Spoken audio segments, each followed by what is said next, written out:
Hey everyone, it's Mr. Grundy. I'm going to be going through Harrison Bergeron by Kurt Vonnegut Jr. Um, After I'm done reading it, we're going to do an activity, and then I'm going to set y'all free to do your own activity with another text. Without further ado, I'm going to read this text and then we'll get into the activity. Harrison Bergeron by Kurt Vonnegut Jr. The year was 2081, and everybody was finally equal. They weren't only equal before God and the law, they were equal every which way. Nobody was smarter than anybody else. Nobody was better looking than anybody else. Nobody was stronger or quicker than anybody else. All this equality was due to the 211th, 212th, and 213th Amendments to the Constitution, and to the unceasing vigilance of agents of the United States Handicapper General. Some things about living still weren't quite right, though. April, for instance, still drove people crazy by not being springtime, and it was in that clammy month that the H.G. men took George and Hazel Bergeron's 14-year-old son, Harrison, away. It was tragic, all right, but George and Hazel couldn't think about it very hard. Hazel had a perfectly average intelligence, which meant she couldn't think about anything except in short bursts. And George, while his intelligence was way above normal, had a little mental handicap radio in his ear. He was required by law to wear it at all times. It was tuned to a government transmitter. Every 20 seconds or so, the transmitter would send out some sharp noise to keep people like George from taking unfair advantage of their brains. George and Hazel were watching television. There were tears on Hazel's cheeks, but she'd forgotten for the moment what they were about. On the television screen were ballerinas. A buzzer sounded in George's head. His thoughts fled in panic, like bandits from a burglar alarm. "That was a real pretty dance, the dance they just did," said Hazel. "Huh?" said George. "That dance. It was nice," said Hazel. "Yep," said George. He tried to think a little about the ballerinas. They weren't really very good. No better than anybody else would have been anyway. They were burdened with sash weights and bags of birdshot, and their faces were masked, so that no one, seeing a free and graceful gesture or a pretty face, would feel like something the cat drug in. George was toying with the vague notion that maybe dancers shouldn't be handicapped, but he didn't get far with it before another noise in his ear radio scattered his thoughts. George winced. So did two out of the 8 ballerinas. Hazel saw him wince. Having no mental handicap herself, she had to ask George what the latest sound had been. "Sounded like somebody hitting a milk bottle with a ball-peen hammer," said George. "I think it would be real interesting, hearing all the different sounds," said Hazel a little envious. "All the things they think up." "Um," said George. "Only if I was handicapper general, you know what I would do," said Hazel. Hazel, as a matter of fact, bore a strong resemblance to the handicapper general, a woman named Diana Moon Glampers. "If I was Diana Moon Glampers," said Hazel, "I'd have chimes on Sunday, just chimes. Kind of in honor of religion." "I could think, if it was just chimes," said George. "Well, maybe make 'em real loud," said Hazel. "I think I'd make a good handicapper general." "Good as anybody else," said George. "Who knows better than I do what normal is?" said Hazel. "Right," said George. He began to think glimmeringly about his abnormal son who was now in jail. About Harrison. But a 21-gun salute in his head stopped that. "Boy," said Hazel, "that was a doozy, wasn't it?" It was such a doozy that George was white and trembling, and tears stood on the rims of his red eyes. 2 of the 8 ballerinas had collapsed to the studio floor, were holding their temples. "All of a sudden you look so tired," said Hazel. "Why don't you stretch out on the sofa, so's you can rest your handicap bag on the pillows, honey bunch?" She was referring to the 47 pounds of birdshot in a canvas bag, which was padlocked around George's neck. "Go on and rest the bag for a little while," she said. "I don't care if you're not equal to me for a while." George weighed the bag with his hands. "I don't mind it," he said. I don't notice it anymore. It's just a part of me. You've been so tired lately. Kind of wore out, said Hazel. If there was just some way we could make a little hole in the bottom of the bag and just take a few of them lead balls. Just a few. 2 years in prison and $2,000 fine for every ball I took out, said George. I don't call that a bargain. If you could just take a few out when you came home from work, said Hazel. I mean, you don't compete with anybody around here. You just sit around. If I tried to get away with it, said George, then other people would try to get away with it, and pretty soon we'd be right back to the Dark Ages again, with everybody competing against everybody else. You wouldn't like that, would you? I'd hate it, said Hazel. There you are, said George. The minute people start cheating on laws, what do you think happens to society? If Hazel hadn't been able to come up with an answer to this question, George couldn't have supplied one. A siren was going off in his head. Reckon it'd all fall apart, said Hazel. What would? Said George blankly. Society, said Hazel uncertainly. Wasn't that what you just said? Who knows, said George. The television program was suddenly interrupted for a news bulletin. It wasn't clear at first as to what the bulletin was about, since the announcer, like all announcers, had a serious speech impediment. For about half a minute, in a state of high excitement, the announcer tried to say, "Ladies and gentlemen." He finally gave up, handed the bulletin to a ballerina to read. "That's all right," Hazel said of the announcer. "He tried. That's the big thing. He tried to do the best he could with what God gave him. He should get a nice raise for trying so hard." "Ladies and gentlemen," said the ballerina, reading the bulletin. She must have been extraordinarily beautiful because the mask she wore was hideous, and it was easy to see that she was the strongest and most graceful of all the dancers, for her handicap bags were as big as those worn by 200-pound men, and she had to apologize at once for her voice, which was a very unfair voice for a woman to use. Her voice was a warm, luminous, timeless melody. "Excuse me," she said, and she began again, making her voice absolutely uncompetitive.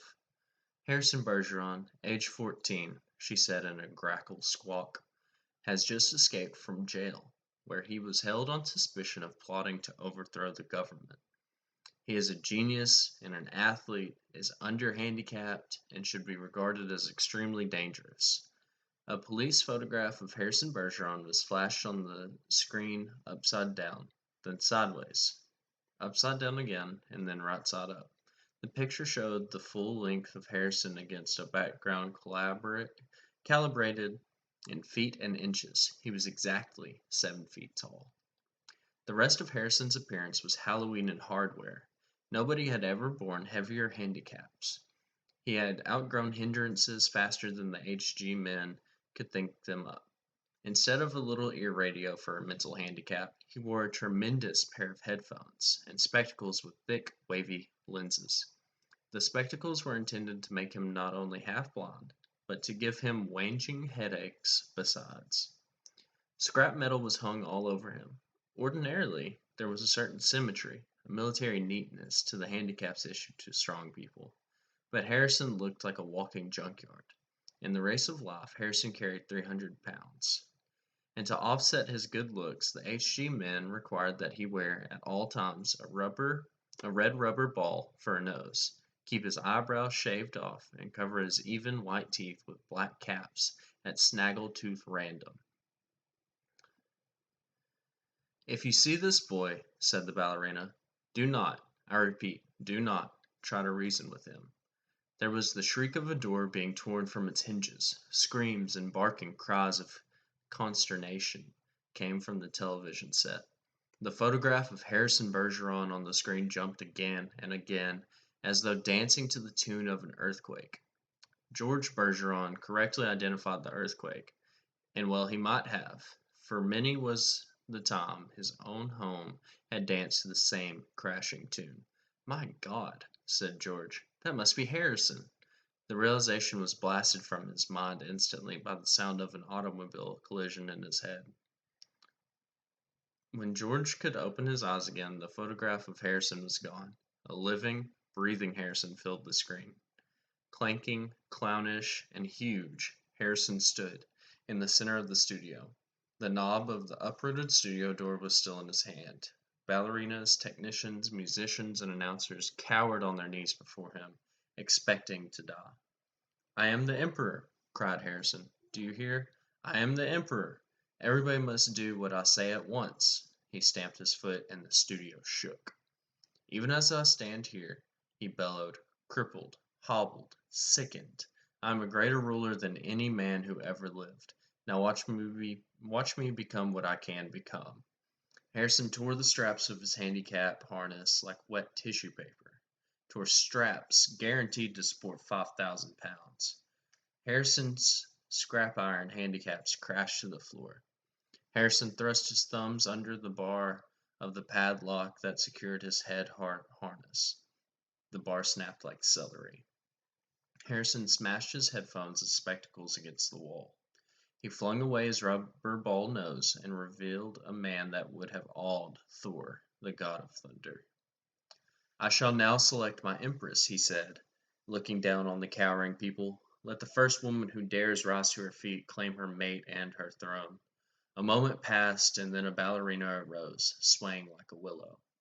Harrison plucked the mental handicap from her ear, snapped off her physical handicaps with marvelous delicacy. Last of all, he removed her mask. She was blindingly beautiful. "Now," said Harrison, taking her hand, "shall we show the people the meaning of the word dance?" "Music!" he commanded. The musicians scrambled back into their chairs, and Harrison stripped them of their handicaps too. "Play your best," he told them, "and I'll make you barons and dukes and earls." The music began. It was normal at first, cheap, silly, false. But Harrison snatched two musicians from their chairs, waved them like batons as he sang the music as he wanted it played.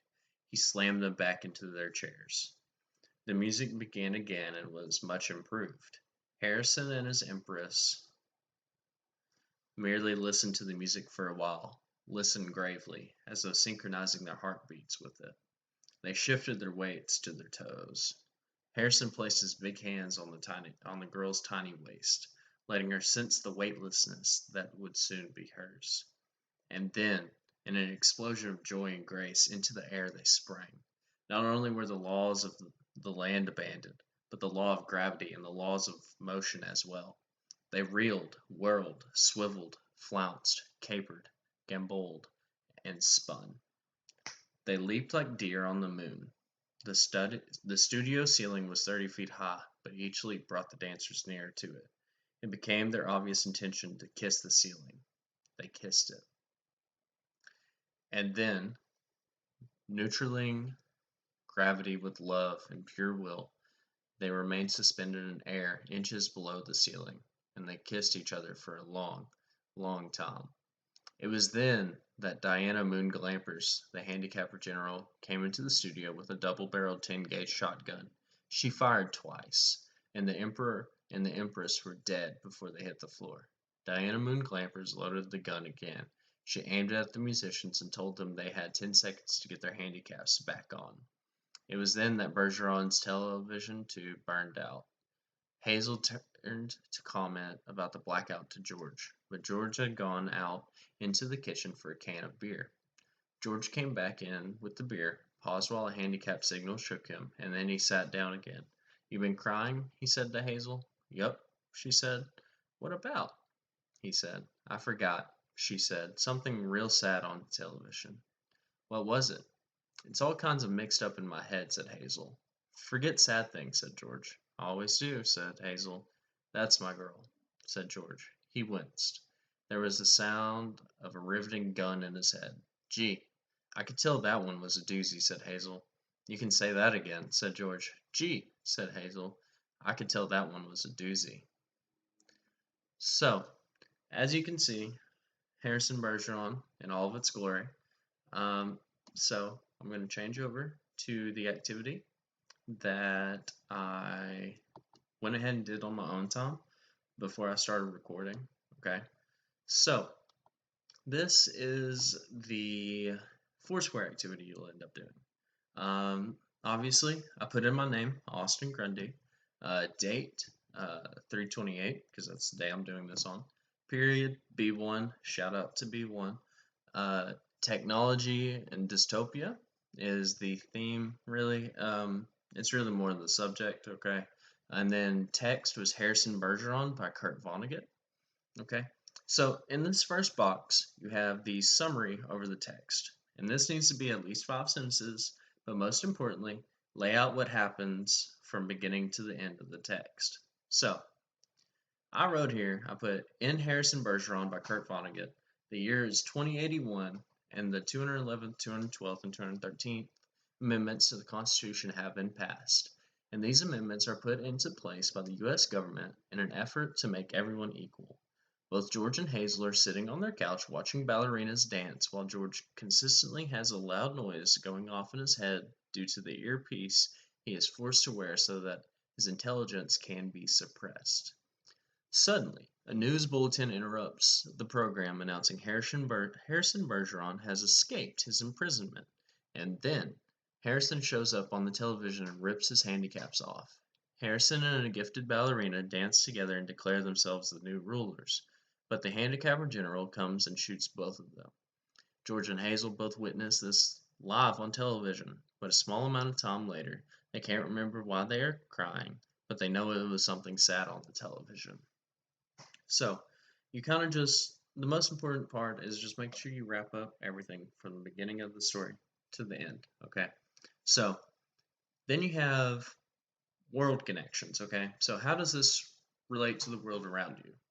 So I put Harrison Bergeron by Kurt Vonnegut relates to the world around me because of the many people who suppress their abilities or differences to try and blend in with the people around them. Other people even belittle people for their differences. There are also people who bully others for being better at them at something. In the world of Harrison Bergeron, people aren't allowed to show off their differences, and the government suppresses everyone to the point where no one can have success. If there aren't differences or people who are better than some things than others, no one can have that sense of achievement or worth, okay? So I connected the text to how people act or what society is like in the real world, okay? Um, the next little bit is symbolism, okay? So you can draw the symbol, but really on here, you just need to, if you're doing it online, you insert a photo or artwork of the symbol. You give a direct quote that shows the symbol, and then you explain the symbol. So for my symbol, I put a little picture I found of Harrison Bergeron and his crazy amount of hindrances and handicaps that they gave him, and also the ballerina. Okay, so my quote was the rest of Harrison's appearance was Halloween and hardware. Nobody had ever borne heavier handicaps. He had outgrown hindrances faster than the HG men could think them up. Instead of a little ear radio for a mental handicap, he wore a tremendous pair of earphones and spectacles with thick, wavy lenses. The spectacles were intended to make him not only half blind, but to give him waging headaches besides. So, that was on page 3 by Vonnegut. Alright, so the symbols I chose were the handicaps. In the story, the handicaps were meant to weigh down everyone's mental, visual, and physical abilities. The earphones, spectacles, weights, and mask all did their job at limiting their society. Harrison is a symbol himself because when he removes these handicaps, he shows what society could be. As he removes his handicaps, he also removes them from society and it shows the potential people have. Alright? So that's that third box with the symbolism. And then lastly, I have figurative language. So you tell what the literary device is, give the definition of the device, and write the quote with the literary device. So I decided to do a foreshadowing one with the 21 gun salute that was mentioned on page 2. So foreshadowing is the device I chose. Then a literary device in which a writer gives an advance hint of what is to come later in the story. Foreshadowing often appears at the beginning of a story or a chapter and helps the reader develop expectations about the coming events in a story. There are various ways to create foreshadowing. So I just gave a little bit longer of a definition, um, but that's foreshadowing. The quote I chose He began to think glimmeringly about his abnormal son who is now in jail, about Harrison, but a 21 gun salute in his head stopped that. It's page 2, Kurt Vonnegut. During that moment, George was thinking about his son, but it was interrupted by the 21 gun salute that went off in his head. And this foreshadows Harrison Bergeron's death later on because a 21 gun salute is used for the death of important people. So that is how you do this activity, especially with Harrison Bergeron. But what I want you to do um, is to read The Sound of Thunder by Ray Bradbury. It's a great text. I love it. And I hope you do too. But I also want you to complete the same four square activity that I just did with Harrison Bergeron on your own. Okay. So I hope it all goes well. If you have any questions, right, you can email me, uh, request a meeting, whatever you need to do. All right. So have a good time and good luck.